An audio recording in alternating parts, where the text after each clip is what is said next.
జీవితమంతా నేర్చుకుంటూ ఎదగాలనే నమ్మకం కలిగిన అందరూ ఇక్కడ ఒకటిగా చేరడం జరిగింది. లెర్న్, అన్‌లెర్న్, రీలెర్న్ అనే తత్వాన్ని అవలంబిస్తూ కొత్త దృక్కోణాలను అన్వేషిస్తూ అర్థవంతమైన చర్చలు నిర్వహిస్తూ ఉంటాం. ప్రతి వారం జూమ్ ద్వారా science, philosophy, sociology and education మీద నిపుణులతో చర్చలు నిర్వహిస్తూ సాగుతున్నాం. ఈ వారం జూమ్ సెషన్‌లో మనం భారతీయ విద్యా వ్యవస్థలో చేతిరాత ప్రాముఖ్యత, ఉపాధ్యాయుల సర్వే ఆధారంగా అనే అంశాన్ని చర్చించబోతున్నాం. ఈ సందర్భంగా మనతో ఉన్న గౌరవనీయ అతిథులను మీకు పరిచయం చేయబోతున్నాను. ముందుగా శ్రీ ఆకునూరి మురళి గారు.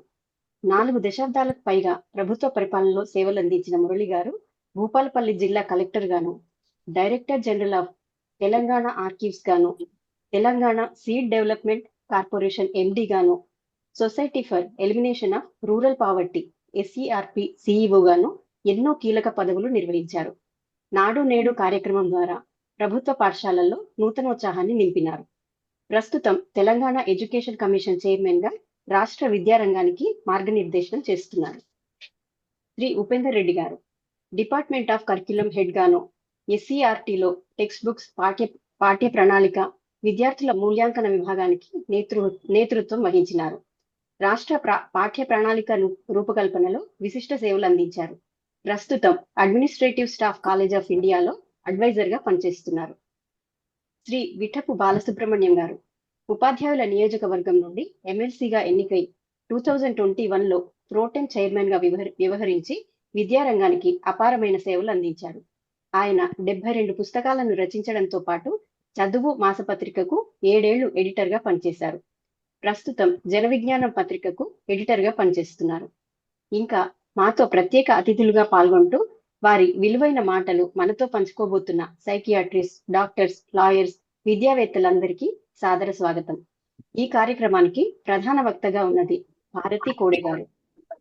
భారతి గారు 2 దశాబ్దాలుగా సామాజిక అభివృద్ధి, జీవనోపాధి, కార్పొరేట్ సామాజిక బాధ్యత రంగాల్లో అనుభవం కలిగి ఉన్నారు. మహిళా సాధికారకత, ఆరోగ్యం, పోషణ వంటి రంగాల్లో పనిచేశారు.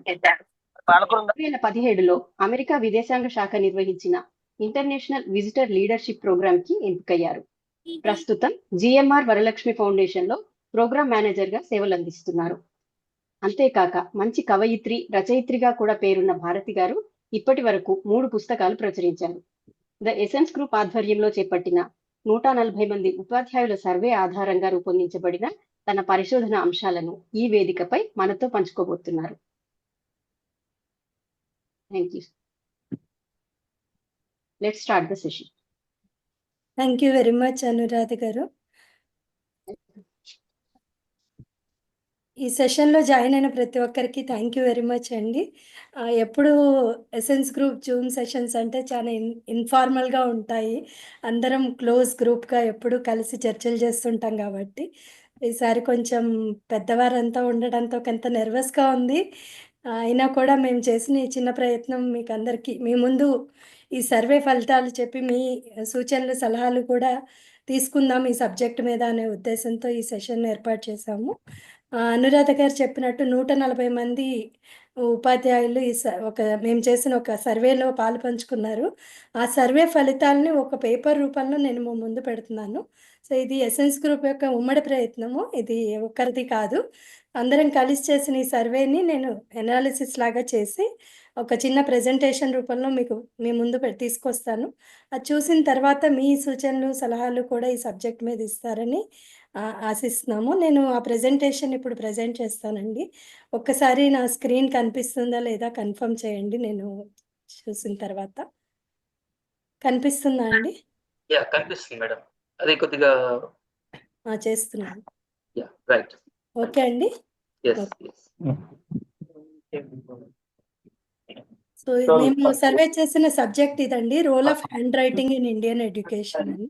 చేతిరాత యొక్క ప్రభావం సార్ చేతిరాత ప్రభావం ఎలా ఉంది మన విద్యా వ్యవస్థలో అనే దాని మీద మేము చిన్న సర్వే చేసున్నాము. సో, మనందరికీ తెలుసు చేతిరాత అనేది 1 మినిట్ సార్, సారీ. చాలా ప్రాథమిక నైపుణ్యంగా పరిగణిస్తారు మన విద్యా వ్యవస్థలో.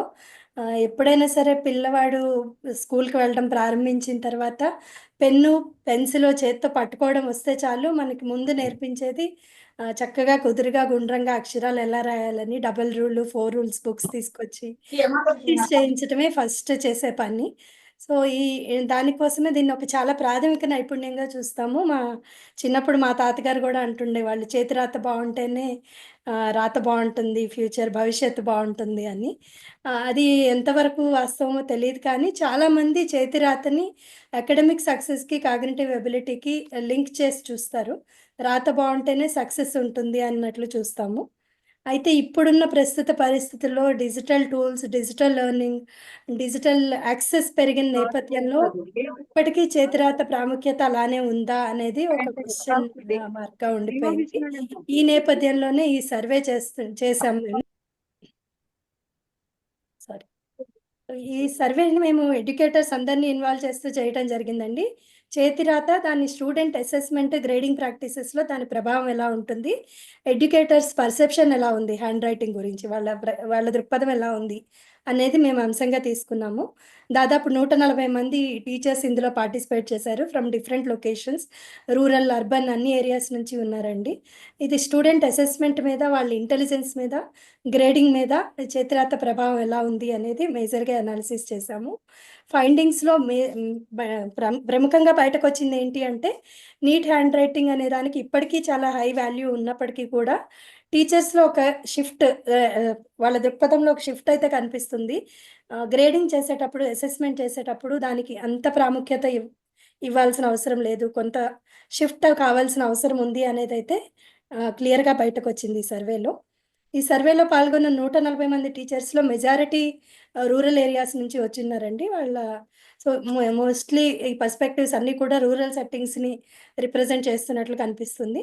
అలానే పార్టిసిపేట్ చేసిన టీచర్స్ అందరూ కూడా 15 సంవత్సరాల నుంచి 40 సంవత్సరాల ఎక్స్‌పీరియన్స్ ఉన్న టీచర్స్ ఉన్నారు. ఇంత రిచ్ అండ్ వైడ్ ఎక్స్‌పీరియన్స్ ఉన్న టీచర్స్ పార్టిసిపేట్ చేశారు కాబట్టి, ఈ వచ్చిన ఫలితాలు కూడా చాలా జెన్యూన్‌గా ఉన్నాయి అని మాకనిపించింది. సో, ఈ సర్వే రిజల్ట్స్ మేము అనాలిసిస్ చేసినప్పుడు అది ఇలా వచ్చాయండి. I'm sorry, I'm trying to reshare అండి. ఒక్క నిమిషం నేను ఆ రిపోర్ట్ షేర్ చేస్తాను.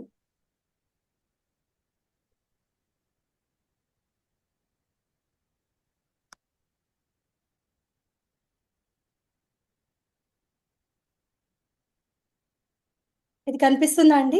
సర్వే రిజల్ట్ అనే షీట్. యెస్. ఓకే. కనిపిస్తుంది. సో, ఈ విధంగా మేము అనాలిసిస్ చేసామండి. 140 మంది తో సర్వే చేసింది. ఇందాక నేను చెప్పినట్టు 67% మంది రూరల్ ఏరియాస్ నుంచి, 32% అర్బన్ ఏరియాస్ నుంచి ఉన్నారు ఇందులో. వాళ్ళ టీచింగ్ ఎక్స్‌పీరియన్స్ దృష్ట్యా చూస్తే మెజారిటీ 15-40 సంవత్సరాల ఎక్స్‌పీరియన్స్ ఉన్న టీచర్స్ ఉన్నారు ఇందులో పార్టిసిపేట్ చేసిన వాళ్ళు. మేము బేసిక్‌గా వాళ్ళని అడిగిన క్వెషన్స్ ఏంటి అంటే, హ్యాండ్ రైటింగ్ ఇంపార్టెన్స్ ఎంతవరకు ఉంటుంది టీచర్స్ సక్సెస్‌లో, స్టూడెంట్ సక్సెస్‌లో అనేది ఒకటి అడిగుంటే, అందులో 74% మంది వెరీ ఇంపార్టెంట్ హ్యాండ్ రైటింగ్ అనేది చెప్పున్నారు. ఒక 21% మంది కొంతవరకు ఇంపార్టెంట్ అన్నారు. కేవలం 2% మాత్రమే అంత ఇంపార్టెంట్ కాదు హ్యాండ్ రైటింగ్ అనేది అన్నారు. తర్వాత అసోసియేషన్ విత్ ఇంటెలిజెన్స్ గురించి మేము క్వెషన్ అడిగాము. అంటే హ్యాండ్ రైటింగ్ బాగుంటే వాళ్ళు ఇంటెలిజెంట్ స్టూడెంట్ అనే ఆలోచన వస్తుందా ఎవరికైనా అని. మెజారిటీ ఆఫ్ టీచర్స్ అవుననే చెప్పారండి. 43% మంది అవుననే చెప్పారు ఈ ప్రశ్నకి. తర్వాత పిల్లల క్యారెక్టర్, పర్సనాలిటీ కూడా హ్యాండ్ రైటింగ్‌ని చూసి నిర్ణయించే అవకాశం ఉంటుందా అన్నప్పుడు కూడా 51% మంది దాదాపుగా అవుననే చెప్పారు. అంటే హ్యాండ్ రైటింగ్ బావుంటే ఆ పిల్లవాడు లేదా ఆ అమ్మాయి చాలా డిసిప్లైన్డ్ అండ్ మంచి క్యారెక్టర్ ఉన్న పర్సన్‌గా చూస్తామని 51% మంది టీచర్స్ చెప్పారు. తర్వాత నీట్ హ్యాండ్ రైటింగ్ ఉన్న పేపర్ కనుక మా ముందుకొస్తే దానికి ఎక్కువ అటెన్షన్ ఇస్తాము. హ్యాండ్ రైటింగ్ అంత బావుండకపోతే దాన్ని పెద్దగా చూడము, కంటెంట్ ఏముంది అనేది కూడా టీచర్స్ క్లియర్‌గా చెప్పారండి. దాదాపు పాల్గొన్న వాళ్ళలో 65 మంది దానికి ఇంపార్టెన్స్ ఇస్తాము. Attention to neat handwriting అని చెప్పారు. అట్లనే దాని ఇన్‌ఫ్లూయెన్స్ గ్రేడింగ్ మీద కూడా ఉంటుంది. హ్యాండ్ రైటింగ్ ఇన్‌ఫ్లూయెన్స్ అనేది 75% మంది, దాదాపు 74% మంది చెప్పారు. అంటే గ్రేడింగ్ చేసేటప్పుడు అది ఇంటెన్షనల్ కాకపోయినా కూడా అన్‌కాన్షియస్‌గా అయినా సరే దాని ఇన్‌ఫ్లూయెన్స్ ఉంటుంది. మేము బెటర్ మార్క్స్ వేయడానికి అవకాశం ఉంటుంది అని టీచర్స్ అభిప్రాయపడ్డారు.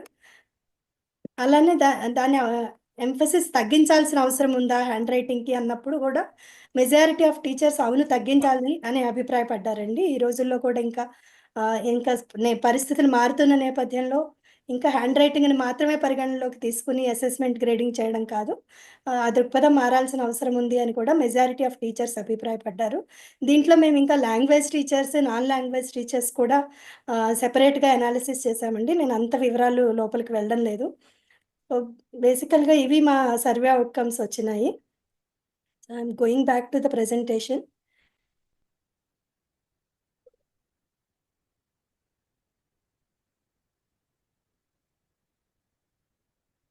ఇవండి కీ ఇన్‌సైట్స్ ఈ సర్వే నుంచి వచ్చినవి. హ్యాండ్ రైటింగ్ ఇంపార్టెన్స్‌కొచ్చేసరికి చాలామంది టీచర్స్ స్టూడెంట్ సక్సెస్‌లో the handwriting is very important అని అభిప్రాయపడ్డారు. అలానే హ్యాండ్ రైటింగ్ బావుంటే ఇంటెలిజెంట్ స్టూడెంట్స్ అనే అభిప్రాయం ఉంటుంది అని కూడా టీచర్స్ చెప్పారు.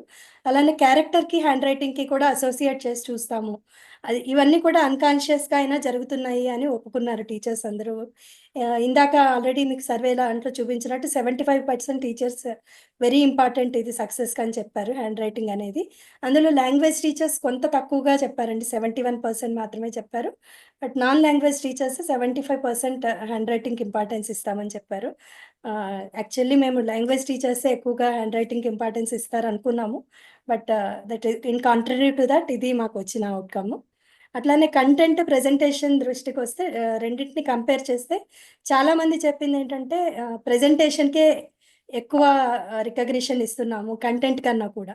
చూడగానే హ్యాండ్ రైటింగ్ బాగుంది, ప్రెజెంటేషన్ బాగుంది అంటే దానికి ఎక్కువ మార్కులు వేసేయడానికి అవకాశం ఉంటుంది. కంటెంట్ బేస్డ్ ఎవాల్యుయేషన్ కన్నా ప్రెజెంటేషన్‌కే ఎక్కువ ఇంపార్టెన్స్ ఎళ్ళిపోతుంది అన్‌కాన్షియస్‌గా అయినా అనేది చెప్పారు. అలానే ఇంటెలిజెన్స్ లింక్ గురించి కూడా ఇందాక చెప్పుకున్నాము. 47% of non language teachers hand రైటింగ్‌కి, పిల్లల తెలివితేటలకి అసోసియేషన్ ఉంది అని అభిప్రాయపడ్డారు.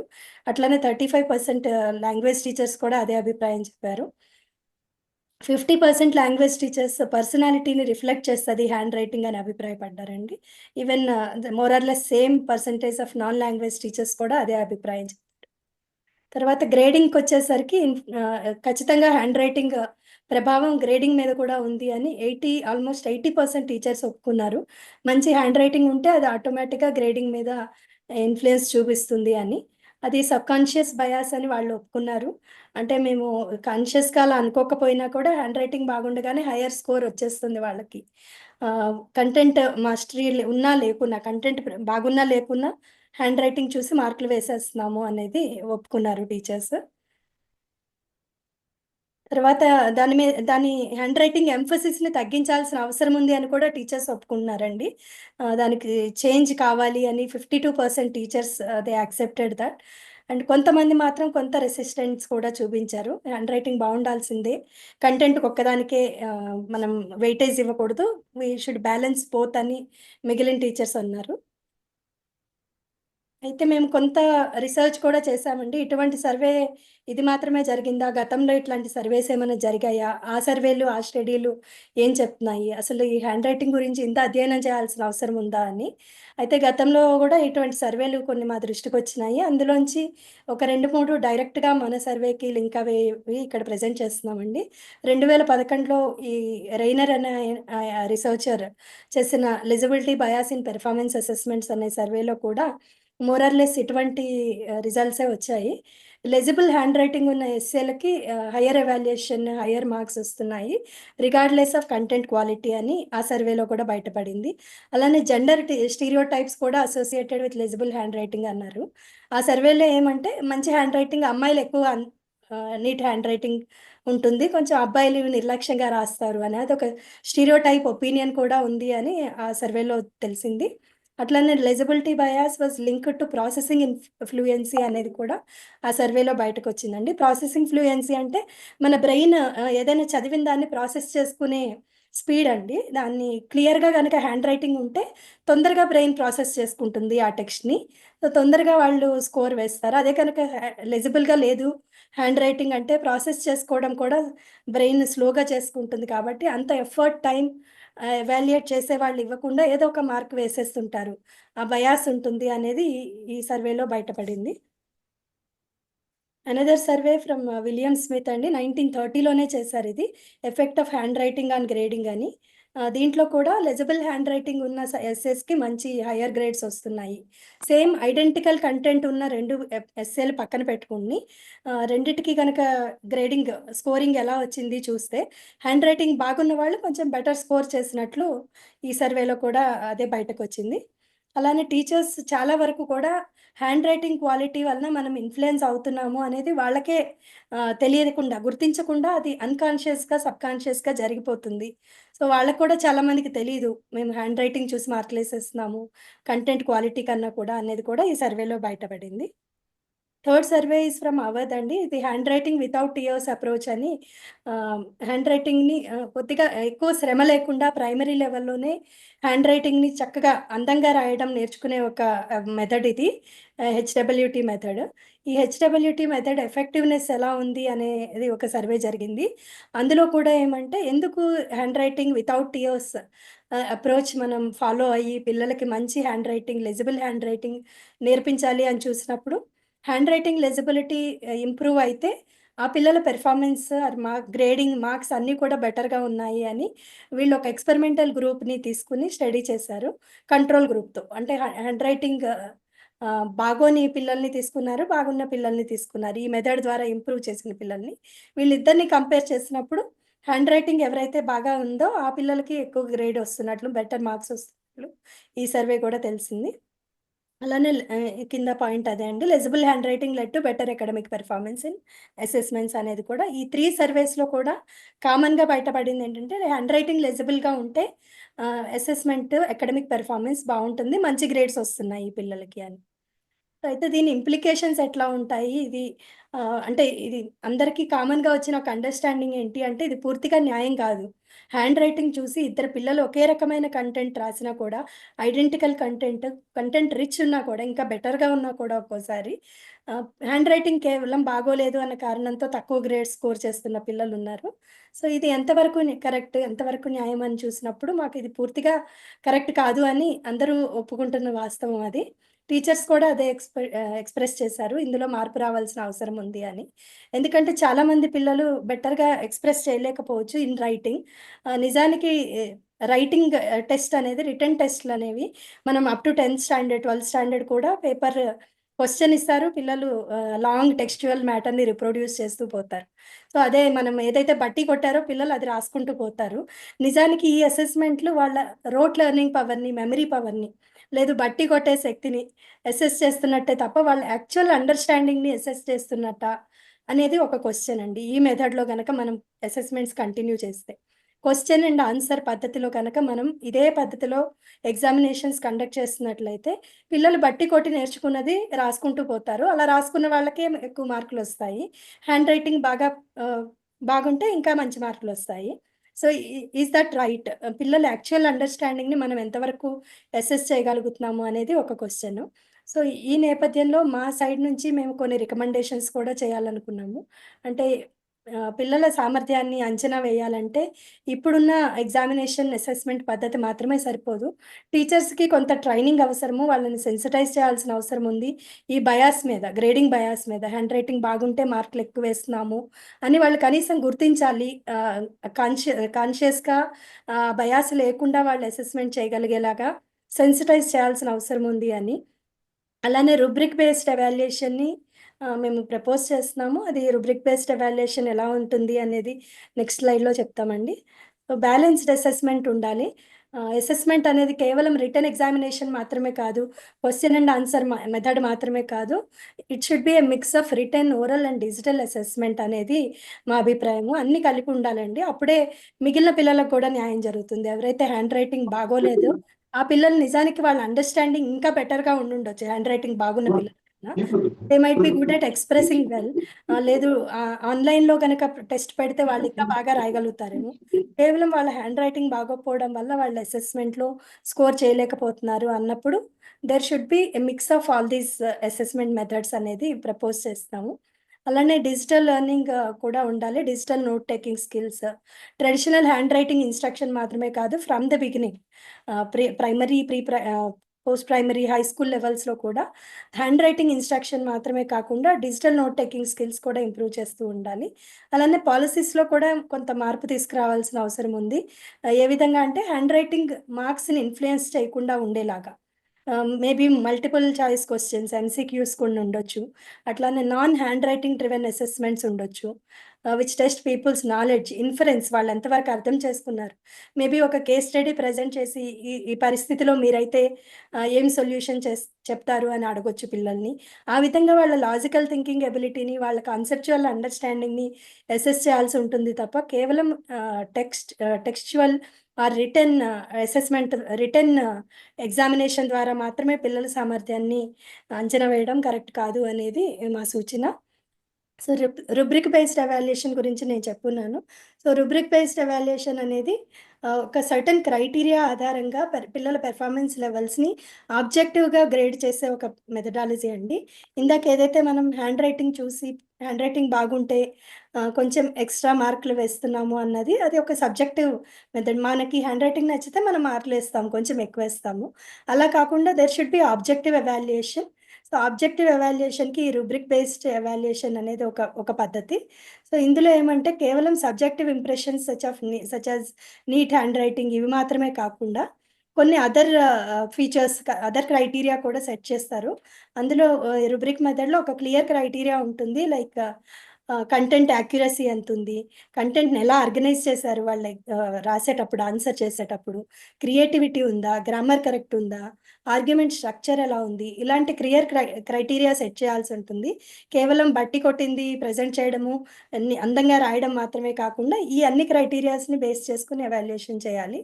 అలానే పెర్ఫార్మెన్స్ లెవెల్స్ కూడా అట్ డిఫరెంట్ లెవెల్స్ 1-5 ఈ 5 క్రైటీరియాల మీద కూడా ఈ 1-5 వరకు కూడా గ్రేడింగ్ ఇవ్వాల్సి ఉంటుంది ఈ స్కేల్ మీద. అట్లానే టీచర్స్ కూడా కన్సిస్టెంట్ అండ్ ఫెయిర్ ఎవాల్యుయేషన్ చేయాల్సి ఉంటుంది. బయాసెస్ కాకుండా హ్యాండ్ రైటింగ్, పర్సనల్ ప్రిఫరెన్స్ లేదు స్టూడెంట్ బ్యాక్‌గ్రౌండ్ ఇలాంటివి మనసులో పెట్టుకోకుండా ఆబ్జెక్టివ్‌గా గ్రేడ్ చేసే ఈ రుబ్రిక్ బేస్డ్ ఎవాల్యుయేషన్‌ని ప్రపోజ్ చేస్తే బావుంటుంది అని మా సూచన. సో, రుబ్రిక్ బేస్డ్ ఎవాల్యుయేషన్‌లో ఇలా ఉంటుందండి. ఈ 3 క్రైటీరియాస్ తీసుకుంటే లెఫ్ట్ సైడ్ ఉన్న content accuracy, organisation, grammar and language 5 parameters 1-5 scale తీసుకొని ఈ స్కేల్ మీద వాళ్ళకి గ్రేడింగ్ ఇవ్వచ్చు. కంటెంట్ యాక్యురసీలో ఐడియాస్ క్లియర్‌గా ఉండి వెల్ రిసర్చ్డ్ అండ్ ఇన్‌సైట్‌ఫుల్ ఉంటే 5 రేటింగ్ ఇవ్వచ్చు పిల్లవాడికి. Well explained but lacks depth అనుకుంటే okay good. Covers the topic but lacks clarity అనుకుంటే ఓకే సాటిస్ఫాక్టరీ. కొన్ని ఎర్రర్స్ ఉన్నాయి, డెప్త్ లేదు అనుకుంటే నీడ్స్ ఇంప్రూవ్‌మెంట్ అని 2 ఇవ్వచ్చు.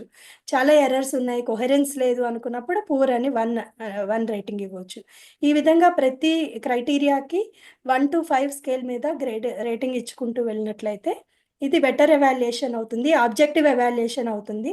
సబ్జెక్టివ్ పారామీటర్స్ మీద కాకుండా అప్పుడు పిల్లలకి అన్ని రకాల పిల్లలకి పూర్తి న్యాయం జరుగుతుంది. అంటే కేవలం హ్యాండ్ రైటింగ్ బాగోనంత మాత్రాన వాళ్ళకి తక్కువ మార్కులు రాకుండా వాళ్ళ కన్సెప్చువల్ అండర్‌స్టాండింగ్‌ని, వాళ్ళ ప్రెజెంటేషన్‌ని, కంటెంట్ క్లారిటీని ఆధారంగా చేసుకొని పిల్లవాళ్ళని ఎవాల్యుయేషన్ చేసే అవకాశం ఉంటుంది అని చెప్పి ఈ రుబ్రిక్ బేస్డ్ ఎవాల్యుయేషన్ మెథడ్‌ని సూచిస్తున్నాము.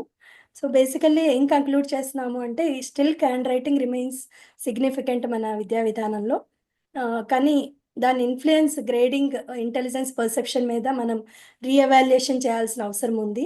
ఎంతవరకు దాన్ని గ్రేడింగ్, ఇంటెలిజెన్స్ పర్సెప్షన్స్‌లో కన్సిడర్ చేయాలి అనేది. అట్లానే ఈ స్టడీ మనకి ముఖ్యంగా ఏం పాయింట్‌ని బయటకు తీసుకొచ్చింది అంటే there should be a balance between traditional skills and modern assessment methods that emphasise content mastery. అంటే కేవలం రీప్రొడ్యూస్ చేయడము చదివిన టెక్స్ట్‌ని అని మాత్రమే కాకుండా అర్థం చేసుకున్న కాన్సెప్ట్స్‌ని, కంటెంట్‌ని దాంట్లో ఎంత మాస్టరీ సంపాదించి వాళ్ళు ప్రెజెంట్ చేయగలుగుతున్నారు పిల్లలు అనే దాని ఆధారంగా ఎవాల్యుయేషన్ చేయడము. ఆ రెండిటి మధ్యలో ఒక బ్యాలన్స్ తీసుకురావడము అవసరం ఉంది అని ఈ స్టడీ ద్వారా మాకు అర్థమైంది.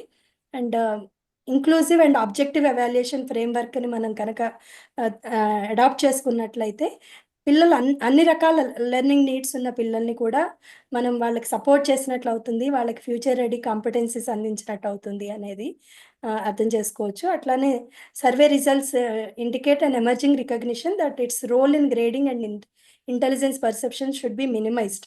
ఖచ్చితంగా హ్యాండ్ రైటింగ్ రోల్ గ్రేడింగ్‌లో ఇంటెలిజెన్స్ పర్సెప్షన్‌లో తగ్గించాల్సి ఉంది. అదర్ పారామీటర్స్‌ని, అదర్ క్రైటీరియాని కూడా పరిగణనలోకి తీసుకోవాలి అనేది క్లియర్‌గా ఈ సర్వే ద్వారా బయటకొచ్చిందండి. This is the conclusion from our survey. So I stop here and I'll request other Essence Group members to reflect and then take it forward. Thank you very much. Thank you Bharathi గారు. చాలా wonderful presentation అండి. And చాలా నీట్గా మనం చేసిన సర్వేను చాలా నీట్గా ప్రెజెంటేషన్ చేశారు మీరు. అయితే ఇది చాలా వైడ్ ఇంప్లికేషన్స్ ఉండేటువంటి విషయంగా మనకు అనిపిస్తుంది మీ యొక్క ప్రెజెంటేషన్ విన్న తర్వాత. అయితే ఎస్పెషల్లీ ఈ కాంటెక్స్ట్లో నేను డాక్టర్ మధువంశీ గారు వచ్చారు. మధువంశీ గారు psychiatrist. So I request him to talk on this because ఈ హ్యాండ్ రైటింగ్ మీద ఎక్కువ ఎంఫసిస్ చేయడం వల్ల దీని యొక్క ఇంపాక్ట్ స్టూడెంట్స్ యొక్క ఎస్పెషల్లీ స్కూల్ గోయింగ్ స్టూడెంట్స్ మీద వాళ్ళ మనసుల మీద ఏ విధంగా ఉంటుంది. Because what we see is generally language teachers వీటిని అంటే హ్యాండ్ రైటింగ్కి ఎక్కువ ఎంఫసిస్ ఇస్తూ ఉంటారు. అండ్ మోర్ ఓవర్ క్లాస్లో సడన్గా వాళ్ళు లేచి నువ్వు లేచి ఇది చదువు అని అడగడము, లేదా ఇది రాయి అని అడగడము బోర్డు మీద చాలా కామన్గా జరుగుతూ ఉంటాయి ఇవన్నీ కూడా.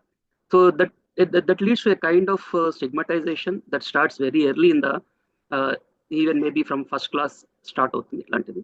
సో ఇన్ దిస్ కాంటెక్స్ట్ మధువంశీ గారు తన యొక్క ఎక్స్పీరియన్సెస్ని రిలేటెడ్ టు ద చైల్డ్ సైకాలజీకి సంబంధించి ఆయన ఏమన్నా మనతో షేర్ చేసుకుంటారు. థ్యాంక్ యూ మధువంశీ గారు, please talk. So firstly, thank you so much Essence Group and thank you Virenji garu and also Bharti madam for giving me this opportunity. So firstly, I am Dr. Madhuvamshi and I am a practicing psychiatrist in Hyderabad. So I've been practicing and quite a few patients Hyderabad lo chustan. I also have one clinic in Vizag as well. So because in fact yesterday I had one case of this handwriting anxiety antam. So where he was actually having dyslexia. Dyslexia ante entante writing lo A place lo B kanabadadamu, D place lo B kanabadadamu, A O laga rayadamu, uni A laga. So basically that confusion unde sarki lot of spelling mistakes avutuntayi. In fact manamu Tare Zameen Par ano oka cinema chusamu, danto clear ga untundannamata. So clear అందులో example నేను చూసాను అనమాట recent yesterday వచ్చినప్పుడు. But if I started speaking to the kid అంటే అతను 12-13 years అబ్బాయి అతను మాట్లాడితే his intelligence was normal, he was talking well, he was pronunciation was normal, అన్ని అదర్ ఆస్పెక్ట్స్లో was totally doing fine. But coming to writing he was not doing well, he was not at all doing well. దానివల్ల he was not getting promoted also, fail చేయాల్సి వచ్చింది and all other issues. అయితే దానికి ఏమైందంటే consequence of it anxiety అనేది buildup అయిపోయిందండి, immense extreme anxiety. Where what happened is ఈ anxiety అనేది not just while writing, also during other activities. వాళ్ళు స్కూల్ పిక్నిక్ అని తీసుకెళ్తే ఆ యాంగ్జైటీ వలన హీ వెంట అప్ స్లైడ్ ఎక్కిన తర్వాత he wanted to go down. First time వెళ్ళాడు సమ్, సెకండ్ టైం వెళ్ళేసరికి ఏమైందంటే సడన్గా ప్యానిక్ అయిపోయాడు. సమ్ యాంగ్జైటీ బిల్డప్ అయిపోయి ప్యానిక్ అయిపోయి he jumped off that slide all of a sudden. Then his jaw break అయింది, all those issues have happened. Then CCTV చూసారు, అన్ని చూసారు, అయ్యో ఎవరైనా పిలిచారా, somebody push him, అందరికి డౌట్ వచ్చారు. But there was nothing of that sort. Pure anxiety వలన అంత ఫేటల్ ఇన్సిడెంట్ అయింది. So I was trying to back track, అసలు ఎక్కడ వచ్చింది అసలు యాంగ్జైటీ అని ఎందుకు మొదలైందని చూస్తే family is good, mother is very caring, they're all doing fine. Only because of this handwriting issue, only because he was not able to get marks, ఆ anxiety అనేది all other aspects of his లైఫ్లో affect అవుతుంది. So మనం అనుకుంటుండొచ్చు it's small thing sir, ఏంటి anxiety handwriting వలన ఇంత అవుతుందంటే ఎస్ అఫ్ కోర్స్ అంత అవుతుంది. And that has impacted him a lot. So now when he comes to us, apart from his dyslexia అంటే హ్యాండ్ రైటింగ్ ఇష్యూస్ కాకుండా we're also now treating with him anxiety కూడా, low self esteem. ఒక 100 members మాట్లాడలేడు కూడా, because he feels oh somebody might judge him, అతను not so good అనుకుంటారేమో అని మాట్లాడకుండా ఉండడము. సో అలాంటి విషయాలు కూడా జరుగుతున్నాయి. అండ్ వన్ మోర్ థింగ్ ఏంటంటే anxiety person is having, especially when you like your anxious, your hand shake కొద్దిగా ట్రెమర్స్ లాగా వస్తుంటాయి. I think many of us observe that as well. అండ్ అది మీరు రాసేటప్పుడు of course the handwriting doesn't do well, right? So because that also has an impact, because so the scribble అయిపోతుంది, you don't write well. So it's like two way street. So hand writing రానందువల్లనే anxiety వస్తుంది, anxiety వలన మళ్ళీ handwriting ఇంకా చెడిపోతుంది. So it's like two way street అనమాట. And when you immense anxiety, although you study so much, forgetfulness అనేది మర్చిపోతుంటాం. గుర్తున్నది మనం చెప్పలేము, గుర్తున్నది మనం రాయలేము. సో అంత సివియర్ డిట్యూరేషన్ కూడా వెళ్ళొచ్చండి. And yes, so this is what observe recently anecdotally, అంటే నా రీసెంట్ పేషెంట్స్లో చూసాను. Apart from that ADHD issues, neurological issues ఉంటాయి కొందరికి, ఐ హ్యాండ్ కోఆర్డినేషన్ ఉండకపోవడం వలన, and also specific learning disabilities కూడా ఉంటాయి. But what I'm trying to tell ఏంటంటే, like Bharti madam also has said that extreme focus on handwriting might also be reflected in having cause of anxiety. So anta focus on handwriting, especially మన education system లో ఉండకూడదేమో. Especially when I was a kid, I was made to go for 1 year for a handwriting course. I still don't know why it was that. But I was made to go because neat గా ఉండాలి handwriting అని మనం stereotype గా చెప్పేస్తున్నాం. But if you actually observe, many of these world leaders gani, big businessmen gani, they do not have good handwriting, but they're still successful. Many of them, in fact, Tesla and Elon Musk has one of the worst handwriting. So how can we say that handwriting is something detrimental or important for somebody's growth gani, somebody's importance gani? And definitely the psychological aspects kuda chaala affect avutunayi. So manam question, sir. Yeah. How frequent you observe in the kids? How frequent you get such patients because of handwriting toti gaani, like learning disabilities? Because recently I heard that especially below 8 years kids లలో carpal bones ఇంకా metaphysis form అయి ఉండదు. అంటే carpal bones they are not matured enough, especially kids లలో. So when carpal bones are not matured, the muscles going from hand to the arm to the hand ఏవైతే ఉన్నాయో, they all are not supporting grip of the pen. Okay, so ఇలాంటి situations లలో, and that is actually one of the child psychologist చెప్పిన విషయం అది. So grip అనేది అసలు పిల్లలకి ఉండదు. సో 5 years old పిల్లగాడు ఫస్ట్ క్లాస్ లో వెళ్ళినప్పుడు టీచర్ అడిగే అవకాశం ఉంది, నువ్వు ఎందుకురా హ్యాండ్ రైటింగ్ బాగా రావట్లేదు అని చెప్పేసి, లేదా తను స్టిగ్మటైజ్ చేయొచ్చు, చూడు అందరు బాగా రాస్తున్నారు నీకు ఇంకా రావట్లేదు. So unless or until teachers, they don't know about these things, the medical issues especially, so they may misguide or misjudge the person's abilities very early in their age. Kabatti adi meer annatuga over a period of time slowly learning anxieties, handwriting anxieties get develop ayi tarvata adi mature ayipothadi. We may get the consequences of it. So my question here is, ilanti situations unnappudu how frequently you see such kids in your clinic? Yeah. So basically, sir, అంటే hand writing issue వలన anxiety వస్తుందని చాలా మందికి తెలియదు. అంటే we just say that he doesn't have good handwriting and that's it. We do not think that దాని వలన anxiety మొదలవుతుంది అని అలా ఎవరు అనుకోరు. So first of all, we have to tell people and tell parents, tell also the teachers that handwriting anxiety is something, because if they don't know, how will they even try to figure out? So lot of my patients and kids వచ్చిన వాళ్ళు anxiety ఉన్న వాళ్ళు, when we backtrack, then we find out that handwriting అనేది issue ఉందని. Not all of a sudden they come up saying that they have a handwriting issue. Okay, so that is one major thing. And frequency wise, it's quite high అండి. అంటే if I see comorbidly, అంటే along with that other issues ఉంటాయి, ADHD కానీ other learning disabilities కానీ, దాంతో పాటు issue కూడా ఉంటుంది comorbidly. So around 30 to 70% I'm able to see of late. And రెండోది మీరు అన్నట్టు హ్యాండ్ గ్రిప్ అనేది మీరు metaphysis bones of later age లో ఫామ్ అవుతుంది, but hand grip hand holding కానీ ఎర్లీ ఏజ్ లో వచ్చేస్తుంది. అండ్ మనము when we're making them write, it's actually making them grow, అంటే మోటార్ ఫంక్షన్స్ ఇంకా బెటర్ అవుతున్నాయి. But not necessary that handwriting should be good. Definitely handwriting should be given as some work, at least starting from 3 years, because పిల్లలు స్క్రిబుల్ చేయడం అని చేస్తుంటారు. That's all part of your motor coordination, fine motor skills, gross motor skills పెరుగుతుంటాయి. So అది మాత్రం compulsory ఉండాలి. We cannot completely destroy hand writing అనేది ఉండొద్దు అంటే it won't work, because fine motor skills అంటేనే mostly is resulting with writing things. So hand writing అనేది ఉండాలి, but judging people based on writing ఉండొద్దు. That's what I'm trying to say. Thank you, sir. Thanks for your wonderful input, sir. Now I request Dr. Anand, our chief guest, panelist, Agnur Murli garu. Yeah, good evening, Andy. Good evening, sir. So it is a wonderful research. Looks very small subject, but it has its own importance. Baundi presentation and analysis. First of all, I congratulate the people responsible for the whole thing, especially the team. All are correct actually. Even we observe the same thing with our common sense. But whatever research, whatever the teachers perceived that it is actually not linked to knowledge and it should not influence.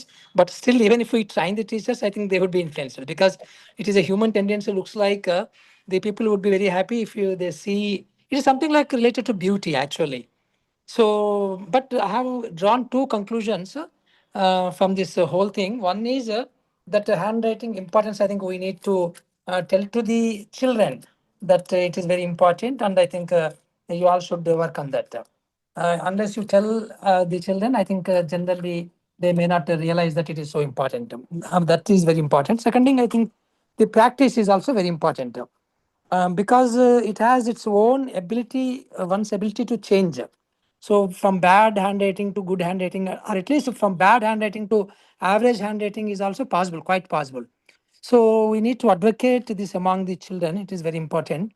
And in fact, yes, the teachers are influenced. It is a natural tendency for the teachers to really be influenced because one of the outcomes of the other survey also, I think, informed all of us that the process of brain with a good handwriting is very fast. So that way, I think the teachers are influenced because it processes it quickly.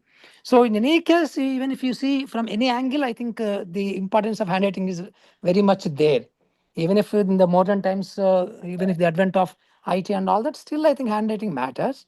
So probably I think the whole department and the whole school and the whole society should know that I think handwriting is important. So this is what I got out of this research. Thank you very much for giving me the opportunity to listen your outcomes and the results. Yeah, thank you very much. I just stop here. Yeah, thank you, sir. Thank you. Now I request Upendra Reddy garu. Good. Thank you, Virinchi and Bharati and Devika. Okay, and Murli sir. So really, I really appreciate the Essence Group to focus on children handwriting. Okay. Generally, in writing means what in the department, what we see is that writing is not dictation. Writing is not copying from the textbooks. Writing is own expression, understanding the concept, understanding the story, whatever it may be, writing in his own terms. That is called this. And with regard to handwriting, if anyhow you have taken a research study, and in primary classes, what teachers will do is that they will ask the students to keep a 100-page handwriting book, double rule book to write, to practice handwriting of Telugu or English also. While doing research, you see whether it is a routine or it is purposeful. Routine means just if you see the first page in the 100-page and last page, if there's no any improvement, there's no any teacher focus, it is very routine. Just like they write, isn't it? If you really motivate them, if you say some good, means children, definitely they will develop. So the first thing is that handwriting we have to see is that the legibility, isn't it? If you see first, whenever you do a research, observe some of the notebooks of the students of primary as well as high schools. How many children's handwriting is legible first? Okay, whether they are maintaining any space between the words and whatever they are writing, strokes are correct or not. Well, it is purpose is the legibility. Then comes to beauty, how beautifully you write. Okay, so this is the thing. One of the important. Anyhow, we have gone to the schools and we have conducted a study. This is the important. Another thing, what I request Essence Group is that language is the foundational skill, isn't it? based on which they learn every other subjects. So in the language, in the department, what we defined is that the first thing is the reading fluency.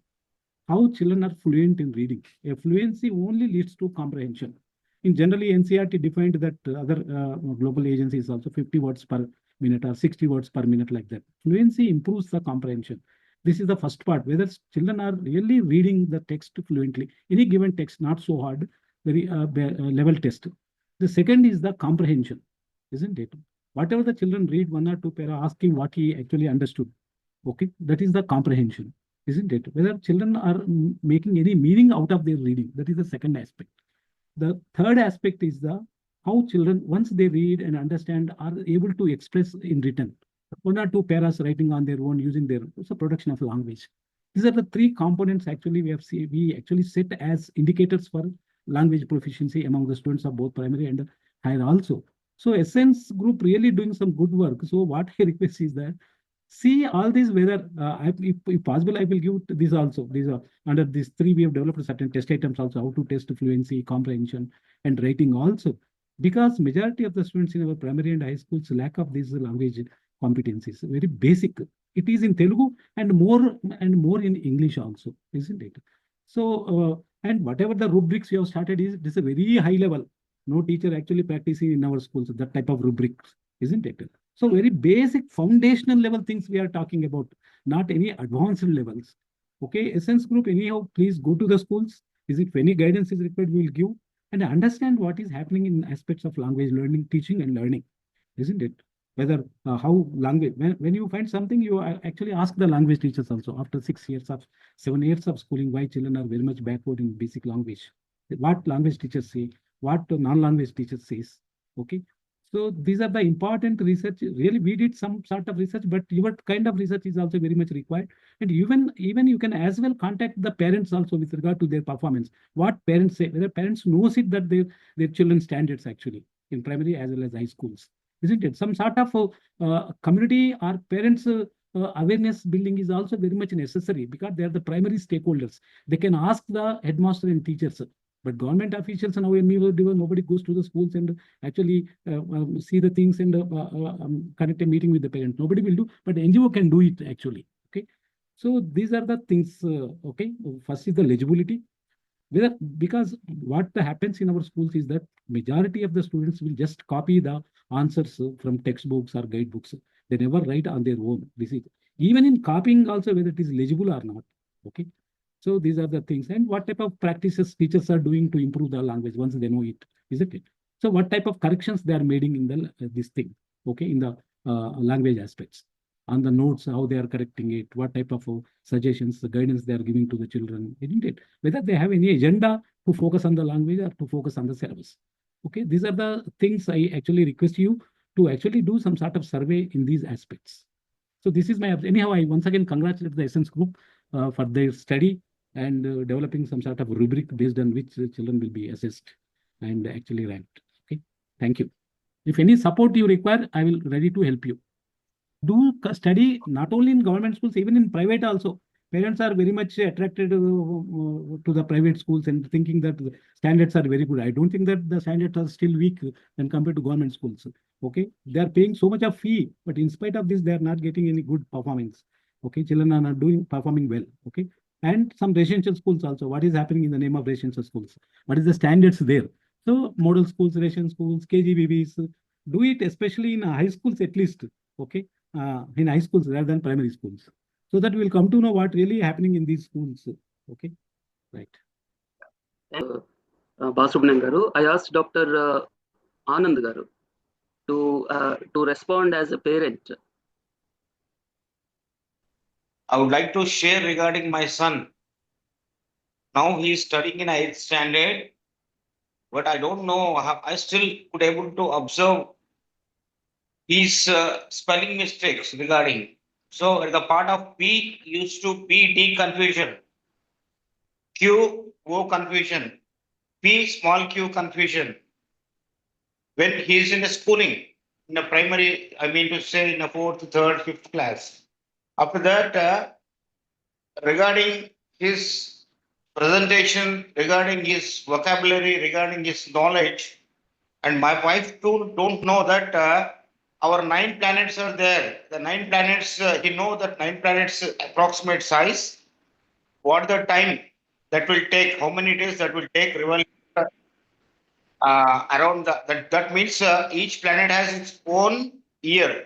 Each planet has its own day. Our planet is 365 days. Like that, every planet has its own year, days. He knows what is the physical status of the planet, he knows. And when he is in a 6th standard, and I usually used to resuscitate the patient when the patient is sick or and some sort of poisoning, and within 1 or 2 minutes, the patient can leave his breath and he will die. And that time we used to do the procedure called resuscitation. At the moment, and 2 years ago, when he's in the 6th standard, I said, Nana, I did a resuscitation, I could able to survive the patient. At the moment I uttered the word of resuscitation, and he is given the information which I know after my MS. And when I was working in a Jaslok Hospital, Mumbai, as a clinical assistant in a training program, the all algorithm of the advanced life supportive guidelines, what he is telling, he know that epinephrine, that is called adrenaline. In epinephrine is Westernly they usually used to word of the injection is useful in cases of cardiac arrest. And he knows that this is only drug can save the patient had some sort of acute allergy like peanut butter allergy and all the things he used to describe like that. But till they don't know, and for give him a boost, the what is exactly so as a doctor, he should be get fascinated and with dressing, and have invited him in an operation theater 1 year ago. So I'm using the operators called the thermostat, or you can say the carburetor, and we can see ఒక నిమిషం ఆగమన్, we can say that is called a pottery machine. At the moment I'm operating, he's describing that you are using the cautery, papa. The cautery will initially give a desiccation, coagulation, desiccation, fulguration. After that, the evaporation of the tissue that will cause these 4 steps I could able to learn in my post graduation. I don't know where he learned all these things. Okay, but the knowledge, the knowledge they are acquiring in different fields, and he is watching the Japanese some sort of scientific session. So I asked him, you don't know Japanese, how could you understand? There is a downwards, there will be letters are coming, with that help I could able to understand what is that. But now also in his school, he could not able to write fast when teacher is dictating. Writing, he won't like writing. He can explain very nicely. When he's in the 3rd or 4th standard, what is solar eclipse? What is a lunar eclipse? He used to explain me why that will happen, when that will happen. The eclipse will not be visualized all part of the globe as the same. It is not visualized. Only some part of the globe is visualized full, some part of it's visualized partial. He used to explain like that. Now he's in 8th standard. He's thinking, it thought process going on like that. But he is ahead of all this writing things, and he hate Telugu. And he is always quarreling with us. Why Telugu? I don't want this Telugu. So we are not forcing him, and we are explaining him that నానా మీరు ఒకసారి exam అనేది ఒక 10th class ఉంటుంది, ఆ prescribe syllabus వరకు మీరు pass అవ్వండి సరిపోతుంది, దాని తర్వాత స్లోగా నీకు అవసరం వెళ్ళిపోతాయి నాన్న, నీకు ఏది ఇంట్రెస్ట్ ఉందో దానికి వెళ్ళొచ్చు అని చెప్పి యాజ్ అ పేరెంట్ గా we're encouraging him. Any sort of explanation, any sort of these things regarding my child, I don't know. Dr. Anand is yeah, thank you, Dr. Anand, sir. And he knows that. And yesterday teacher has given a question that what is the use of bacteria.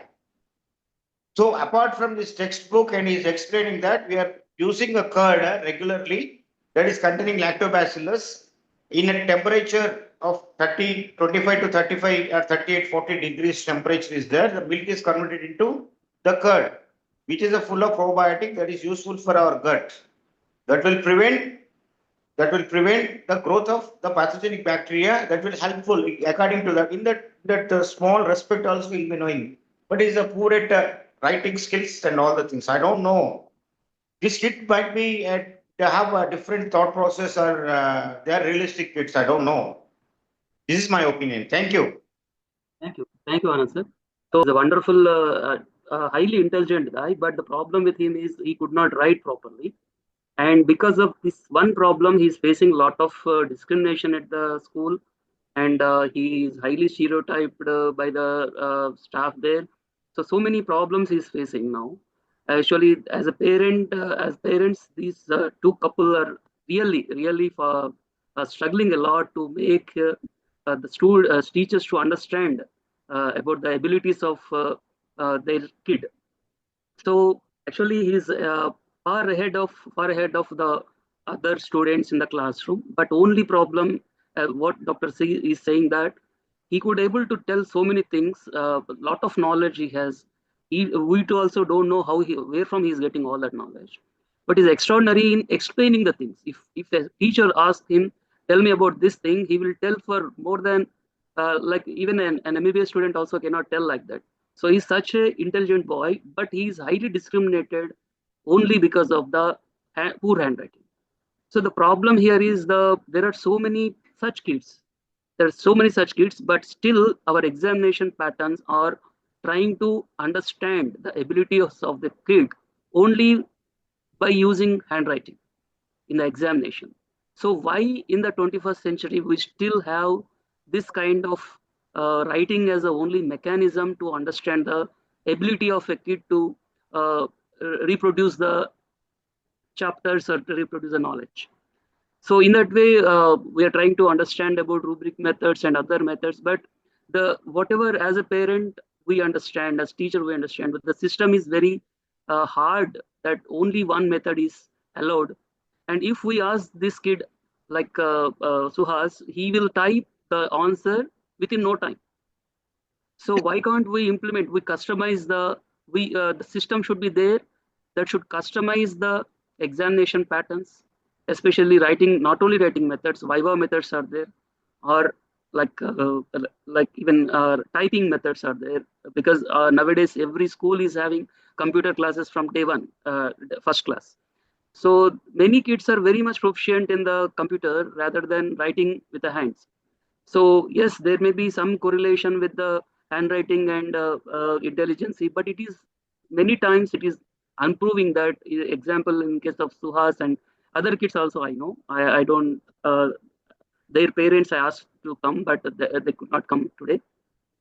But from the experiences of various parents, they are truly struggling to cope up in the system. So I request the other members, especially now, Basubramaniam garu unnaru, Subbarao garu unnaru, after listening to the parent version. Before we go to them, Varinchi garu ఒక్క point add చేస్తాను. Maybe ఇదంతా వింటున్న వాళ్ళకి we're against hand writing and we're advocating against written examinations అనిపిస్తుండొచ్చు. That's not true అండి. Actually we're not completely saying that we should avoid assessing based on hand writing. But ఎప్పుడైతే మనం పూర్తిగా written examination మీద depend అయ్యి assessments grading చేస్తామో అప్పుడు కొంతమంది పిల్లలు, ఇప్పుడు ఎవరైతే ఆనంద్ గారు లాంటి వాళ్ళ పిల్లలు ఉన్నారో వాళ్ళని మనం ఎక్స్క్లూడ్ చేస్తున్నట్లు అవుతుంది సిస్టంలోకి. If the examination system, education system has to be inclusive, there should be other methods of assessment అని మాత్రమే మేము చెప్తున్నాము. Hand writing is definitely a foundational skill, like reading, writing అందరికీ తెలిసినట్లు బేసిక్ ఫౌండేషనల్ స్కిల్. అది నేర్చుకోవాల్సిందే పిల్లలు. బట్ కేవలం దాన్ని ఆధారంగా మాత్రమే అసెస్మెంట్ జరగకూడదు అనేది మాత్రమే ఈ సెషన్ ద్వారా మేము గట్టిగా చెప్పాలనుకున్నది. So you can reflect on that point, sir. From Kakinada, retired MBO, and now I am a chairman in Basic Educational Literacy Rotary Club of Kakinada. Sir, I appreciate to Bharati garu for her submission of paper after working with 140 teachers. Thank you, sir. And as a conclusion, handwriting is not only the final judgment to a student, it's also one of the factor. కేవలం hand writing వల్లనే మనం ఒక స్టూడెంట్ని assessment చేయలేము. అలాగని hand writing మరీ పూర్గా ఉంటే కూడా మనం అతన్ని ఇచ్చేయలేం. ఫర్ ఎగ్జాంపుల్ మనం అంటే ఇది అవుట్ ఆఫ్ ఇదేమో, ఒక అమ్మాయి కానీ అబ్బాయి కానీ మనకి నీట్గా డ్రెస్ చేసుకుని కనిపించినప్పుడు వాళ్ళని మనం పూర్తిగా 100% అసెస్ చేయలేం. అది మాత్రాన వాడు గొప్ప ఇంటెలిజెంట్ అని మనం భావించలేం. ఇది నా అభిప్రాయం మాత్రమే. అదేవిధంగా నాకు personal experience, my one grandson is studying in Hyderabad and another grandson is studying in US.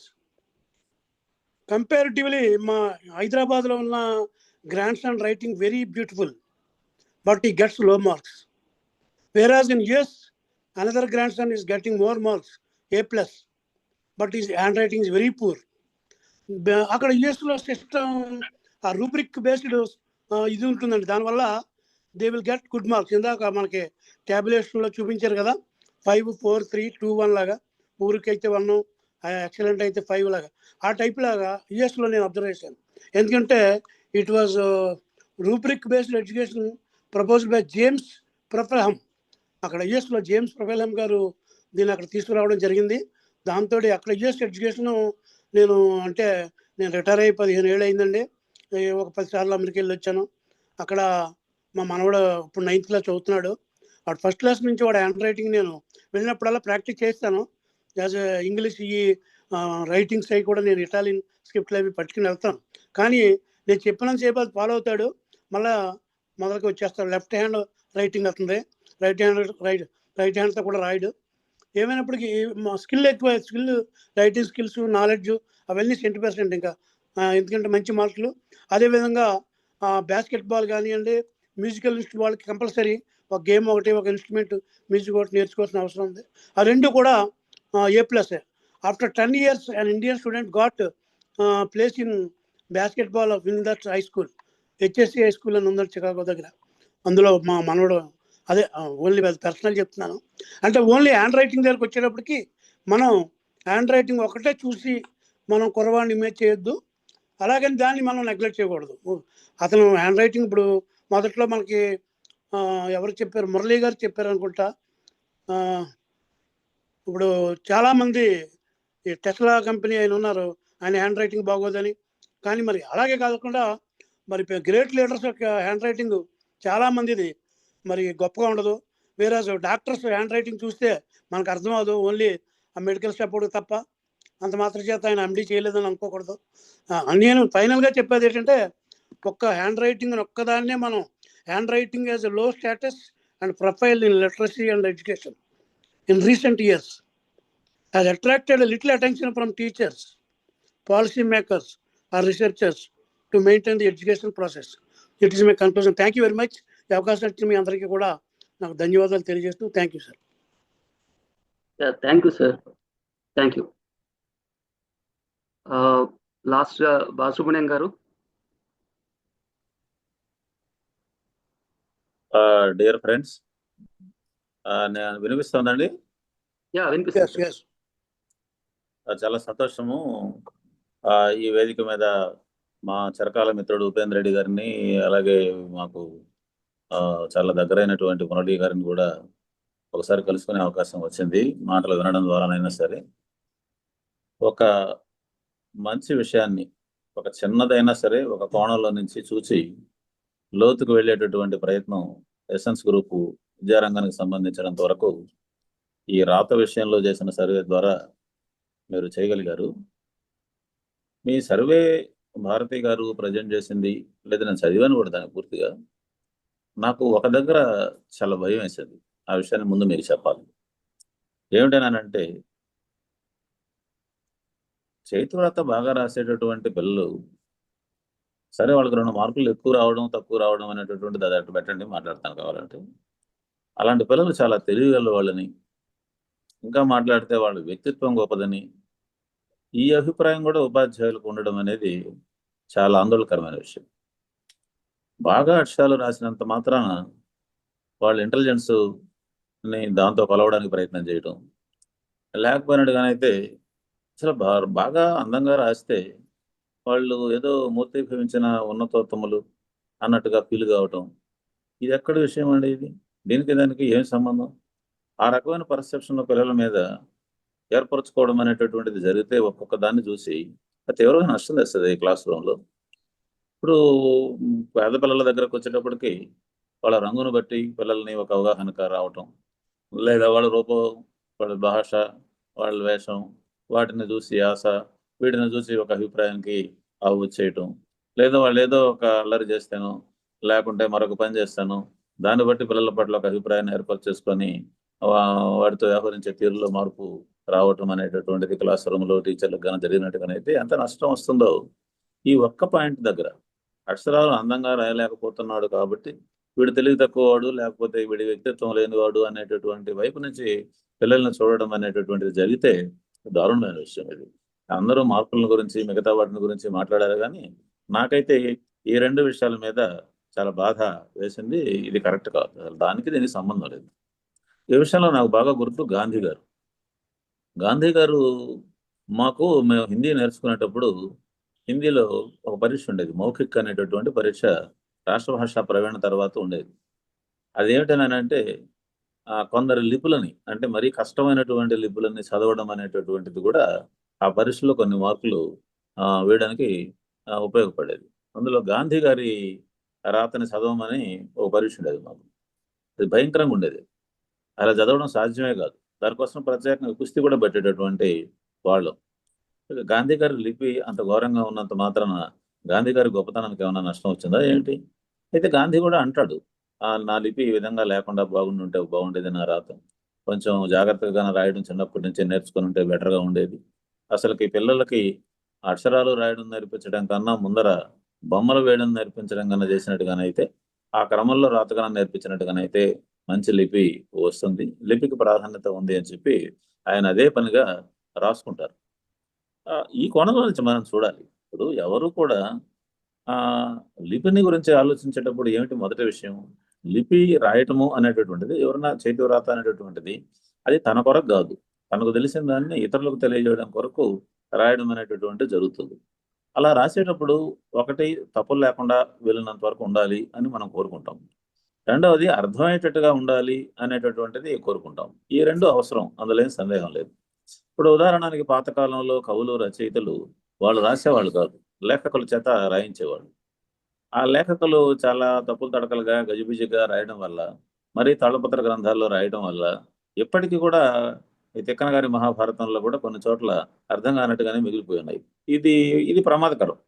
అది ఈ రోజు కూడా అది వర్తిస్తుంది. పిల్లలు పరీక్షలు రాయడానికే కాదు, నిత్య జీవితంలో రాసే సందర్భంలో కూడా మీరు ఎంత డిజిటలైజ్ చేసినారు చేయడం అనేది ఉన్నప్పటికీ చేతితో రాయడం అనేటటువంటి దానికి ఒక ప్రత్యేకమైన విలువ ఉండి తీరుతుంది. ఆ రకంగా రాయడానికి ఉన్నటువంటి ప్రాధాన్యతను దృష్టిలో పెట్టుకున్నప్పుడు తప్పులు లేకుండా రాయడం, బయట వాళ్ళకి అర్థమయ్యేటటువంటి విధంగా రాయడం అనేంత వరకు రాజీ పడాల్సిన పెద్ద అవసరం లేదు. కానీ అందంగా రాయడం, సౌందర్యభరితంగా రాయడం అనేటటువంటి దానిని నెత్తికెత్తుకోవాల్సిన అవసరం అయితే ఉందని నేనైతే అభిప్రాయపడలేదు. అయితే దాన్ని ఆధారంగా చేసుకొని పరీక్షల్లో మార్కులు ఎక్కువ వేస్తారా అంటే, నేను కూడా చాలా కాలం పరీక్ష పేపర్లు దిద్దినటువంటి వాడిని. సహజంగానే జరుగుతుంది, ఎందుకంటే చూడగానే కొంత ఏదో ముచ్చటేస్తుంది. దానికంటే ముఖ్యమైనది అంటే వాడు చెప్పేది ఏదో స్పష్టంగా అర్థమైపోతుంది నిమిషాల మీద. మిగతా పేపర్ దిద్దడానికి అరగంట పెడితే ఈ పేపర్ దిద్దడానికి 15 నిమిషాలు పడుతుంది. అందువల్ల 1-2 మార్కులు అదనంగా వేయాలని అనిపిస్తుంది. చాలా మందికి గుర్తుండే ఉంటుంది అనుకుంటున్నాను. పాతకాలంలో ఒక క్వశ్చన్కి ఆన్సర్ రాయాలి అని అంటే అందులో ఈ పాయింట్కి ఎన్ని మార్కులు, దేనికి ఎన్ని మార్కులు, ఇలా విభజించిన దానికి ఎన్ని మార్కులు అనే దాంతో పాటు మంచి అక్షరాలు కానీ ఉన్నట్టుగానైతే దానికి కూడా 1 మార్కు 2 మార్కులు అనేటటువంటివి ఉండేటివి. అది ఇప్పుడు తీసేశారనుకోండి, పూర్తిగా గతంలో ఉండేది. అదేం అవసరం లేదనే నా అభిప్రాయము. కాబట్టి ఏంటనంటే, ఇప్పుడు రాసేటప్పుడు పాత కరణాలు రాస్తారండి, అది నరమానవుడికి అర్థం కాదు, అందులో ప్రమాదం కూడా ఉంది. ఆ రకమైన మార్మిక రాత వల్ల ఏమి రాస్తాడో మోసం చేసేదానికి అవకాశాలు కూడా ఎక్కువగా ఉన్నాయి. కాబట్టి దాని దృష్టిలో పెట్టుకున్నప్పుడు లిపికి ఉన్నటువంటి ప్రాధాన్యతని ఎక్కడ ఎంత అనేది ముందు మనం అర్థం చేసుకోవాలి. కాబట్టి అంతవరకు పరిమితం కావడం మంచిది. దాని చుట్టూ వ్యక్తిత్వాన్ని నిర్ణయించుకోవడం, దాని చుట్టూ తెలివితేటలు నిర్ణయించుకోవడం, దాన్ని ఆధారంగా చేసుకునే మార్కులు వేయటం ఇది ఘోరమైనటువంటి విషయము. అది ఈ పాయింట్ని మీరు పట్టుకున్నందుకు చాలా సంతోషంగా ఉంది సార్. రెండవది ఏమిటి అని అంటే, మీరు చెప్పిన దాన్ని బట్టి ఈ రూబ్రిక్ విధానం లేదా టెక్నాలజీ వచ్చింది కాబట్టి పరీక్షల పద్ధతిలోనే మార్పులు రావాలి అని. అవును, నిజమే. ఇది రాయడం ద్వారానే పిల్లవాడి యొక్క తెలివితేటల్ని లేకపోతే వాడి విషయ పరిజ్ఞానాన్ని అంచనా వేయడం ఎందుకని వాడి చేత మాట్లాడించవచ్చు. మాట్లాడడం ద్వారా కొన్ని విషయాలని అతను బాగా చెప్పగలడు, రాయడం కన్నా కూడా ఎక్స్ప్రెషన్ చేయగలడు. అతనికి తెలిసి ఉండడం అనేది కీలకమే, కానీ ఆ తెలిసిన దాన్ని వ్యక్తీకరించడం అనేటటువంటిది రెండో భాగమే కదా ఎప్పుడైనా అసెస్మెంట్కి సంబంధించినంత వరకు. మూడవది డిజిటల్ పద్ధతిలో తెలియజేయడం అనేటటువంటిది. నాలుగోది వాడు చేసి చూపించడం ద్వారా తెలియజేయడం అనేటటువంటిది చాలా విషయాలకు సంబంధించినంత వరకు. ఈ వైపున పలు రూపాల్లో అసెస్ చేయడము అంటే మూల్యాంకనం చేయడం అనేటటువంటిది వచ్చి తీరాల కేవలం ఆధునిక సాంకేతిక పరిజ్ఞానం రావడం వల్ల మాత్రమే కాదు. అలా పిల్లవాడిని అంచనా వేసే దగ్గరకు వచ్చేటప్పటికి కేవలము అతను చేత రాయించి ఆ రాయించిన దాంట్లో అతను లిపి ఏ విధంగా భాష ఏ విధంగా ఉందనే దాన్ని ఆధారంగా చేసుకొని మాత్రమే చేయడం అనేది కరెక్ట్ కాదు. ఆశ్చర్యకరంగా మీ సర్వేలో భాషా పండితులు పెద్దగా లిపికి ప్రాధాన్యత అంటే ఇచ్చారనుకోండి, తక్కువ ప్రాధాన్యత మిగతా వాళ్ళకంటే ఇవ్వడం అనేటటువంటిది నాకు కూడా ఇప్పటికి ఆశ్చర్యంగానే ఉంది. అది వాళ్ళు ఎందుకని అలా వేశారు, లేకపోతే సర్వేలను వచ్చినటువంటి బలహీనత నాకైతే తెలియదు. కానీ సామాన్యంగా భాషా పండితులు అన్ని విషయాల్లో భేషజం ఉన్నట్టే లిపి విషయంలో కూడా వాళ్ళకు భేషజము ఎక్కువ. వెరీ గుడ్ మిత్రులారు. లాస్ట్లో నేను చెప్పేది ఏంటంటే, మీరు ఈ పాయింట్ మీద ఒక సర్వే చేశారు, దాని మీద ఒక చర్చ జరుపుతున్నారు, కొన్ని పాయింట్లు డ్రా చేశారు, కొన్ని అభిప్రాయాలని సూచనలు గట్టిగా తెలియజేస్తున్నారు, దాని మీద అవగాహన కలిగించేటటువంటి ప్రయత్నం చేస్తున్నారు. ఇదొక ఇష్యూ. కానీ ఎడ్యుకేషన్లో అన్నిటికంటే కీలకమైనటువంటి విషయం ఏమిటనంటే పిల్లలకి ఏం రాదు. ఇది ఒక వాస్తవం. ఇది గవర్నమెంట్ పిల్లలకి ఒక రకంగా రాదు, ప్రభుత్వ పాఠశాలల పిల్లలకి ఒక రకంగా రాదు. అంటే వీళ్ళకి మినిమం నైపుణ్యాలు రావు, వాళ్ళ కాంప్రహెన్షన్ రాదు. కాబట్టి ఎంతకాలం చదువుకున్న పిల్లలకు ఏమీ రాకపోవడము అనేటటువంటిది ఎక్కడ లోపం ఉంది. ఇప్పుడు ఉదాహరణకి చదవడం అని అంటే అన్నిటికంటే కీలకమైన విషయము ఖచ్చితంగా అతనికి పఠన నైపుణ్యము, పఠనాశక్తి, పఠనంలో కాంప్రహెన్షను అనేది ఉండడం అనేది ప్రధానమైన విషయం. విద్యావంతుడు అంటే బాగా చదవగలిగిన వాడు, చదివి అర్థం చేసుకోగలిగిన వాడు, దాని మీద తార్కికంగా ఆలోచించగలిగినటువంటి వాడు, చెప్పగలిగిన వాడనే కదా అర్థం. మరి ఆ రూపంలో చూసినప్పుడు భాష నేర్పడంలో ఏ రకమైనటువంటి ధోరణుల వల్ల ఇంత తీవ్రమైనటువంటి నష్టం జరుగుతుంది, అది ఆంగ్లం కావచ్చు, తెలుగు కావచ్చు, ఏదైనా ఎక్కడ ఈ లోపం ఉంది, అది మిగతా ఎడ్యుకేషన్ అంతా ఏ విధంగా దెబ్బతీస్తుంది అనేటటువంటి దాని మీద మీరు మరికొంత ప్రత్యేకమైనటువంటి పరిశీలన చేయగలిగితే మంచిది. దాని గురించి ఎక్కువగా మనం ఒత్తిడి చేయగలిగితే కూడా మంచిది సమాజాన్ని. అలాగే ఉపాధ్యాయులు, పిల్లలు వీళ్ళ మధ్య ఉన్నటువంటి సంబంధాలు మరి ఆధునిక ప్రపంచంలో మారుతున్నటువంటి సామాజిక పరిస్థితుల్లో, ఉదాహరణకి ప్రభుత్వ పాఠశాలల దగ్గరకు వచ్చేటప్పటికి పేదల పిల్లలు మాత్రమే అక్కడ చేరిపోయారు. అమర్త్య సేన్ ప్రతిచి ఆర్గనైజేషన్లో చేసినటువంటి సర్వేలో ఒక మాట అంటాడు, అది నాకు కొన్ని సందర్భాల్లో స్ట్రైకింగ్గా కనిపిస్తుంది. ఏంటనంటే పిల్లల యొక్క ఆర్థిక సామాజిక బ్యాక్గ్రౌండ్ చాలా దయనీయంగాను, ఉపాధ్యాయులు మాత్రం ఉన్నత స్థాయిలోనూ ఉండడం అనేటటువంటి వైరుధ్యం పాఠశాల విద్యారంగంలో చాలా నష్టాన్ని తెస్తూ ఉంది. ఇది ఈ గ్యాప్ కనపడుతూ ఉంది స్పష్టంగా అని చెప్పి అంటాడు. దీనికి లోపలికి వెళ్ళి చూడాలి. అలాగే ప్రైవేట్ పాఠశాల దగ్గరికి వచ్చేటప్పటికి అక్కడ ఉన్నటువంటి పరిస్థితి ఇంకొక రకంగా. తల్లిదండ్రుల ఆకాంక్షలు, వాళ్ళ ఒత్తిడిలు, వాళ్ళు అసలు పాఠశాలని ఏ వైపు నడపాలనో వాళ్ళు నిర్ణయించడం వల్ల రకరకాల వక్రీకరణలు, ఇవన్నీ ఇంకొక కోణంలో నుంచి జరుగుతున్నాయి. ఈ మొత్తం గొడవలో పిల్లలు కాస్త అన్యాయం అయిపోతున్నారు, భవిష్యత్ తరం కాస్త అన్యాయము అయిపోతుంది. కాబట్టి కొన్నిటిని దృష్టిలో పెట్టుకొని చిన్న చిన్న పాయింట్స్గా వీటిని డివైడ్ చేసి, ఇప్పుడు మీరు చేసిన సర్వే లాగానే చేసి కొన్ని అంశాల మీద కొన్ని కంక్లూజన్స్ని డ్రా చేసి వాటి మీద చర్చ జరిపిపోవడంతో పాటు ఒక చర్యకు కూడా, ఒక ఒత్తిడికి కూడా పూనుకోగలిగినట్టుగానైతే మేము చాలా మంచిది. నేను మీకు బాధాకరంగా చెప్పేది ఏంటంటే, విద్యారంగాన్ని ప్రభుత్వమే కాదు చులకనగా చూస్తుండేది, మనం కూడా చూస్తున్నాం. మన సామాజిక ఉద్యమకారులకు కానీ, మేధావులకు కానీ, లేకపోయినట్టుగానే అయితే పార్టీలకు కానీ, ప్రజా సంఘాలకు కానీ, మొత్తంగానే సమాజానికి కూడా కానీ తమ పిల్లల చదువు మాత్రం చాలా ఇంపార్టెంట్.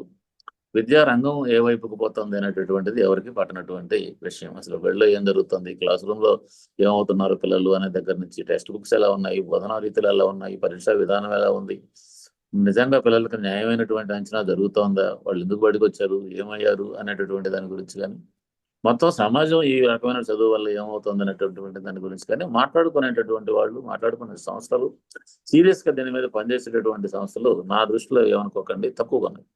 కాబట్టి ఎసెన్స్ గ్రూప్ కూడా మిగతా అంశాలతో పాటు ఈ విద్యారంగానికి ఎక్కువ ప్రాధాన్యత ఇచ్చినట్టుగానైతే సమకాలీన సమాజంలో న్యాయం చేసినటువంటి వాళ్ళు అవుతారని చెప్పి నేను అభిప్రాయపడుతున్నాను. ఏమైనా ఈ అవకాశం ఇచ్చినందుకు మీ అందరికీ ధన్యవాదాలు మిత్రులారా. థ్యాంక్స్. సార్. మీ యొక్క సూచనలు తప్పకుండా ఎసెన్స్ తీసుకుంటది. ఎసెన్స్ యొక్క 4 విభాగాలలో విద్య అనేది కూడా ఒక విభాగం సార్. మేము దాని మీద కాన్సంట్రేషన్ చేస్తున్నాము. ఎసెన్స్ ఎడ్యుటాక్ అని ఒకటి నిర్వహిస్తూ దాదాపు దాంట్లో 300 మంది దాకా టీచర్స్ కూడా ఉన్నారు దాంట్లో. చేశారు. అందులో ప్రత్యేకంగా నేను ఒకటి తీసుకున్నది ఏంటి అంటే తప్పకుండా చేయాలి అని అనిపించింది ఏంటి అంటే ప్రాథమిక నైపుణ్యాల గురించి మాట్లాడారు మీరు. Foundational skills. మామూలుగా ఎఫ్ఎల్ఎన్ స్కిల్స్‌కి వచ్చేసరికి చెప్తారు కదా sir, a child should be learning to read in the first few years so that he can read to learn in the future years అని. బట్ ఆ విషయంలో ఎందువల్లనో ప్రాథమిక స్థాయిలో ఫెయిల్ అవుతున్నారు పిల్లలు. చదవడం నేర్చుకోలేకపోతున్నారు కాబట్టి ఆ విషయం మీరు పాయింట్ ఔట్ చేశారు. అక్కడే ఎందుకు ఫెయిల్ అవుతున్నారు అనేది అది తప్పకుండా టేకప్ చేయాల్సిన పాయింట్ అనిపించింది సార్. మేబీ మా ఎసెన్స్ గ్రూప్ సభ్యులందరూ కూడా కలిసొస్తే next survey or next study మేము ఎఫ్ఎల్ఎన్ స్కిల్స్ మీద చేయాలి అని నాకు అనిపిస్తుంది sir. Thank you very much for raising that point sir. Thank you. Thanks. Thank you. Actually I think నిన్న మొన్న సైన్స్ న్యూస్ లో వచ్చింది. స్పెయిన్ లో 60,000 ఇయర్స్ బ్యాక్ కేవ్ పెయింటింగ్స్, 60,000 ఏళ్ల క్రితం కేవ్ పెయింటింగ్స్, నియాండర్టల్స్ కాగ్నిటివ్ ఎబిలిటీస్, వాళ్ళ క్రిటికల్ థింకింగ్ మీద there were questions. Actually నియాండర్టల్స్ వాళ్ళు నిజంగా క్రిటికల్ థింకింగ్ ఉందా వాళ్ళకి, హోమోసేపియన్స్ లాగా లేదా అనేది. But they are doing 60,000 years back cave paintings they are doing in Spain లో. They have identified them. So Neanderthals are also equally good or as good as Homo sapiens అనే ఒకలాంటి conclusion కి ఇప్పుడు arrive అవడానికి అనిపిస్తున్నది. So writing is as old as our cognitive abilities and critical thinking. రెండింటితో associate. చదవడం అనేది ఎంత చదివితే మానసిక వికాసం ఎంత చెందుతాం అనే పాయింట్ ఆఫ్ వ్యూలో ఆలోచిస్తే writing is also plays an equally important or at least as good as reading abilities ఎంత ముఖ్యమో రైటింగ్ ఎబిలిటీస్ కూడా అంతే ముఖ్యం అనేది చారిత్రాత్మకంగా మనం బహుశా 60,000 ఏళ్ల నుంచి కూడా మనం హోమోసేపియన్స్ గా ఇవాల్వ్ అవుతున్న మనం, హోమోసేపియన్స్ ని అండ్ కలిసిపోయి ఇవాల్వ్ అవుతున్న మనం మోస్ట్ ప్రాబబ్లీ దీన్ని గుర్తించడం. So it is an innate part. Writing abilities, writing skill అనేది innate ability. And then Upender Reddy garu ఇందాక మెన్షన్ చేస్తూ రైటింగ్ అంటే యాక్చువల్లీ చూసి కాపీ కొట్టడం లేకపోతే reproduce చేయడం is one ability. The other ability is actually to write. Writers అని మనం ఎవరినంటా అంటే those who can create the content and make it అనేది. సో దట్ పార్ట్ యాక్చువల్లీ మన ఎడ్యుకేషన్ సిస్టంలో కానీ మన మొత్తం వ్యవస్థలో కానీ దానికి చాలా లీస్ట్ ప్రిఫరెన్స్. అంటే the original writing like you write a prose or a poetry or a scientific writing or whatever it is. So ఆ పార్ట్కి చాలా తక్కువ ఇంపార్టెన్స్ ఉన్నట్టుగాను, రీప్రొడక్షన్ కి ఎక్కువ ఇంపార్టెన్స్ ఉన్నట్టుగాను మనం అనుకోవచ్చు. And at the same time good writing కి చాలా ఎక్కువ ప్రిఫరెన్స్ ఉంటుందని మనం అనుకున్నాము. ఇట్స్ నాట్ దానిలో సర్ప్రైజ్. మన సర్వేలో వచ్చిన రిజల్ట్స్ లో టీచర్స్ దృష్ట్యా, ఐ మీన్ మనం చేసింది ఓన్లీ టీచర్స్ పాయింట్ ఆఫ్ వ్యూలో. సో టీచర్స్ దృష్ట్యా most probably it is more skewed towards మన రైటింగ్ కి వచ్చిన ఇంపార్టెన్స్ లో most probably the results are more skewed because teachers are more akin to see the good qualities of the student. అంటే తను తయారు చేసే విద్యార్థుల్లో మంచి లక్షణాలు ఇంకా ఎక్కువ ఉండాలి అనే టీచర్స్ ఆశించడం అనేది అతి సహజం. కాబట్టి writing and reading and in all other skills students should excel అనే ధోరణే ఉండడం అనేది it is a natural bias లాగా నాకు అనిపించింది. దానిలో ఆశ్చర్యం కలగలేదు. But writing is very important. Modern age లో 21st centuryలో డిజిటల్ యుగంలోకి మనం వెళ్ళిపోయిన తర్వాత, ఫర్ ఎగ్జాంపుల్ నేనే ఒక 20-25 ఏళ్ల క్రితం కంప్యూటర్ తో స్టార్ట్ చేసిన నా జీవితాన్ని ప్రాబబ్లీ రైటింగ్ ఇప్పుడు మర్చిపోయి మళ్ళీ ఈ మధ్య పెన్ పట్టుకుంటే ఇట్ వాజ్ లిటిల్ బిట్. అంటే భాషలో ఇంగ్లీష్ రాయడం మోస్ట్ ప్రాబబ్లీ ఓకే కానీ బట్ తెలుగులో రాయాలంటే కొంచెం కష్టపడినట్టు అనిపించింది నాకు. సో అంటే my point is that probably as a race, as a species, we are forgetting writing skills. అంటే మన ఇన్పుట్స్ అన్ని కూడా కీబోర్డ్ ద్వారానే ఇప్పుడు లేకపోతే డిజిటల్ స్క్రీన్ మీద మన ఇన్పుట్స్ అన్ని కూడా దాని ద్వారానే అవుతున్నాయి. So there is a paradigm shift అవుతున్నది. ఆ సంధి కాలంలో మనం ఉన్నాము అనిపిస్తున్నది. So now the real question rises is that what will happen అనే ఒక పెద్ద ఫండమెంటల్ క్వశ్చన్ ఒకటి మనం అంటే, బట్ అగైన్ మన ఎడ్యుకేషన్ సిస్టంలో రైటింగ్ స్కిల్స్ కి ఇంకా ఇంపార్టెన్స్ మనం ఇస్తున్నాం. ఈ పెద్ద ఒక డైలమా లాంటిది ఒకటి క్రియేట్ అవుతున్నది నాకు అనిపించింది, పర్సనల్ గా నాకు అనిపిస్తుంది, అభిప్రాయంగా నాకు అనిపించింది అది. So yes, there are lot of open questions in this, and then some very important questions to be answered, and at the same time chala important suggestions Balasubramanian garu, especially the way you have analyzed very quickly that చేతి రాత బట్టి మనం వ్యక్తిత్వాలని వాళ్ళ తాలూకా character ని assess చేస్తాము, వాళ్ళ intelligence ని assess చేస్తాం అన్నది it's little bit worrying aspect. But we are, I think, probably naturally biased. So this is happening quite for some time now. And ఇవన్నీ ఆలోచిస్తున్నప్పుడు ఇందాక మహాభారతం ఎగ్జాంపుల్ చెప్పినప్పుడు కూడా నాకు తిక్కన మహాభారతం గురించి ఎగ్జాంపుల్ చెప్పినప్పుడు కూడా I think even Vyasa Mahabharata కూడా మహాభారతాన్ని ఒకళ్ళు డిక్టేట్ చేస్తే then it is written by somebody else అని. So there are these, I mean మన దగ్గర ఈ ట్రెడిషన్ కూడా most probably writers are different from actually original writers. అంటే స్క్రిప్ట్ తో రాసేవాళ్ళు వేరు, చెప్పేవాళ్ళు వేరు, ఇలాంటి. And then there is this original culture in India where మౌఖికంగానే నేర్చుకోవడం అనేది, చెవులు వినడం ద్వారా నేర్చుకోవడం అనేది కూడా చాలా వేల సంవత్సరాలు, ప్రాబబ్లీ 1000 సంవత్సరాల పాటు నడిచి ఉంటుంది. సో ఇలాంటి చాలా కాంప్లెక్స్ ఇష్యూస్ కూడా ఉన్నాయి. But ours is a very small beginning, and small beginning ఒక ఎసెన్స్ గ్రూప్ లో ఒక చిన్న సంభాషణ ద్వారా ఒక మంచి ఫలితాన్ని సాధించగలిగాము. And we could really get appreciations from very big stalwarts like Balasubrahmanyam garu, doctor Upendra Reddy garu, and then also doctor Murali garu. They all appreciated us. So this should give us a kind of encouragement to do more things and more meaningful things, and thereby we can really contribute and then give sort of influence the education policies, or if we can influence in any way, it will be wonderful. So thank you very much, and especially I would like to once again thank Bharati for such a nice effort and such a short span of time. Research లో ఏమైతుందంటే sir, ఇప్పుడు primary sections లో ఉండే పిల్లలు వెనకబడ్డానికి కారణం అక్కడ subject expert అనేట ఆయన subject చెప్పకపోవడము అనేది. అంటే సబ్జెక్ట్ అంటే మ్యాథ్స్ తీసుకున్నాం అనుకోండి సార్, మ్యాథ్స్ టీచర్ చెప్పినంత బాగా వేరే టీచర్స్ కి మ్యాథ్స్ అంటే భయం ఉంటుంది సార్. ఆ భయం వలన వాళ్ళు చెప్పే తీరులోనే అక్కడ చాలా అంటే పిల్లలకు కూడా వాళ్ళు ఆ భయాన్ని ఇంజెక్ట్ చేస్తున్నారు సార్. దాంతో వాళ్ళు అసలు ప్రైమరీ ఎడ్యుకేషన్ నుంచి బయటకు వచ్చే లోపలనే మాకు రాదు అనే ఫీలింగ్ తో వస్తున్నారు. అది కాక లెబోరియస్ మెథడ్స్, కౌంటింగ్ మెథడ్స్, వాళ్ళు చదువుకున్న మెథడ్స్ ఇంప్లిమెంట్ చేయడం వలన కూడా ఇది జరుగుతుంది సార్. చిన్న సబ్మిషన్ ఏమంటే, ఒకవేళ 4-5 టీచర్లు ఉండే దగ్గర ఇంగ్లీష్ లో ఎక్స్పర్ట్ అయిన ఇంగ్లీష్ ను, మ్యాథ్స్ లో ఎక్స్పర్ట్ అయిన మ్యాథ్స్ ను అట్లా చెప్పగలిగితే కొంత అంటే ఇప్పటికంటే కొంత ఖచ్చితంగా డెవలప్మెంట్ అనేది ఉంటుంది అనేది. ఇది అంటే ప్రైమరీ 8 years కే పిల్లోడు తయారవుతాడు అనేది చెప్తున్నారు సార్ అందరూ.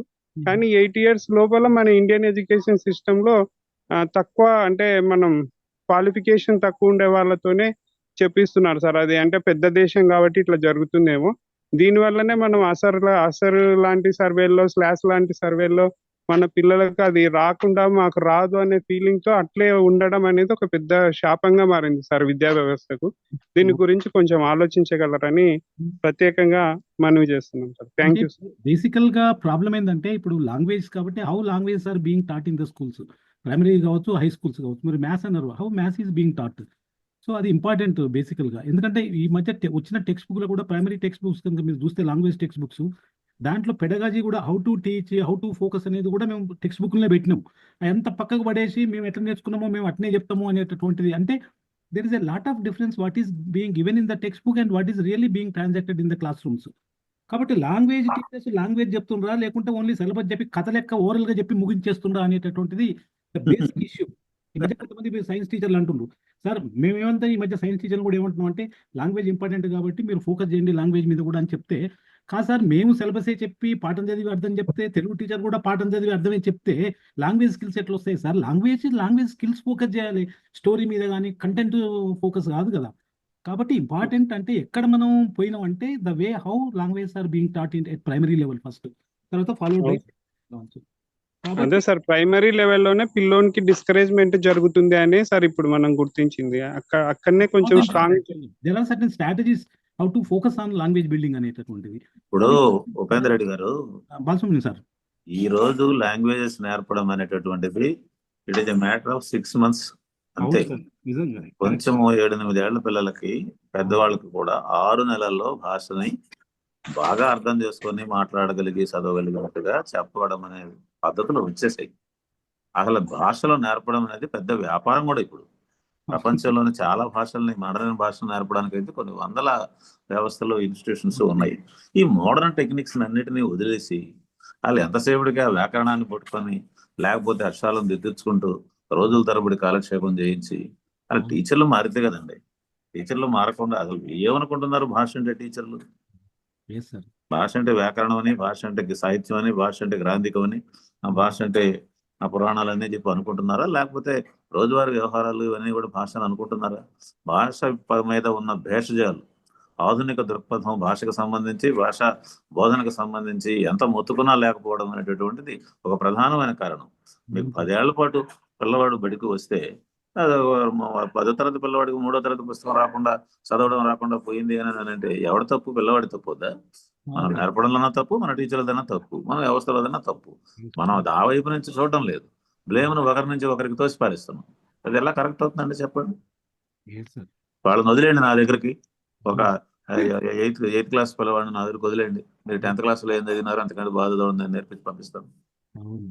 ఎందుకని చేయలేరు సార్? ఇప్పుడు మన ప్రతి స్కూల్లో 10th క్లాస్ పూర్తయ్యేటప్పటికి, లేదా ఒక్కొక్క క్లాస్కి ఒక 7-8 పుస్తకాలన్నా చిన్నవి, ఒక రకమైనవి చదివి ఉండాలి అనే ఒక ప్రమాణం ఎందుకు పెట్టుకోరు?